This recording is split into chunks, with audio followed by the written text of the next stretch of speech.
The night was quiet, and the mansion stood glowing under the golden lights of wealth and power. Yet when a sleek black car rolled up to its massive iron gates, the guards didn't salute, they stopped it. Behind the tinted glass sat Marcus Hillone of the youngest black CEOs in the country, a man who built his billion-dollar empire from nothing. But to the guards, he wasn't a boss, he was just another black man in an expensive car. "You can't come in here," one guard barked, his hand resting arrogantly on his holster. Marcus stared at the gate that led to his own home, his name etched in gold on the plaque beside it. For a long moment he said nothing. Then he slowly smiled, the kind of calm that always came before a storm. He already knew this night would be their last on his payroll. Marcus Hill had seen racism before, in boardrooms, in business deals, in whispers behind closed doors, but he never expected to face it at his own front gate. The security company had been hired to protect his property, yet they treated him like a trespasser. The guards demanded identification, scoffed when he mentioned his name, and laughed as if a man like him could never own something so grand. The humiliation burned quietly inside him, but he didn't raise his voice. Instead, he reached into his briefcase, pulled out his phone, and made one short call. "Turn on the gate cameras," he said. Every word, every insult, every smirk was now being recorded. Marcus stepped out of the car, adjusted his tie, and stared at the men who stood between him and his own mansion. They had no idea that the man they mocked was about to change their lives forever. As Marcus approached the gate, the taller guard stepped forward, his voice sharp with authority. "Sir, I said you can't go in there. The owner doesn't like uninvited guests." Marcus's eyes flickered to the security badge pinned to the guard's chest. "Oh, I'm sure he doesn't," he replied softly.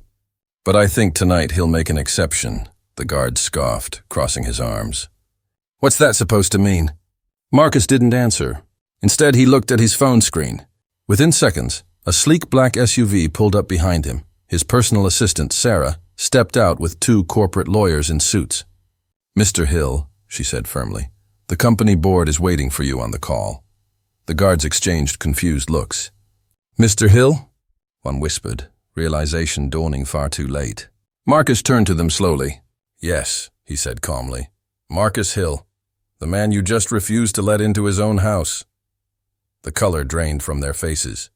One stammered an apology, another muttered excuses about just doing their job. But Marcus didn't raise his voice. He didn't need to. He simply walked past them as the gates opened automatically, the mansion lights shining like judgment. Inside, he stood at the grand staircase, phone in hand, reviewing the camera footage. The recording showed everything: the disrespect, the mockery, the arrogance. Within minutes, the head of the security company joined the video call, nervously asking what had happened. Marcus didn't yell. He played the footage in silence. When it ended, he spoke with ice in his tone. "If this is how your men treat people they're supposed to protect, I don't want your services on my property ever again." The CEO tried to reason, but Marcus had already sent an email. Termination notice, effective immediately. The guards were fired before midnight. As they packed up their things, one of them looked back at Marcus, expecting anger or revenge. But all he saw was calm power. "Next time," Marcus said quietly, "remember that respect costs nothing, but disrespect can cost everything." His words hung heavy in the air, more powerful than any punishment could be. The next morning, news outlets picked up the story. Black CEO fires security team for racial profiling at his own mansion. The video footage went viral overnight, sparking global conversations about class, color, and respect.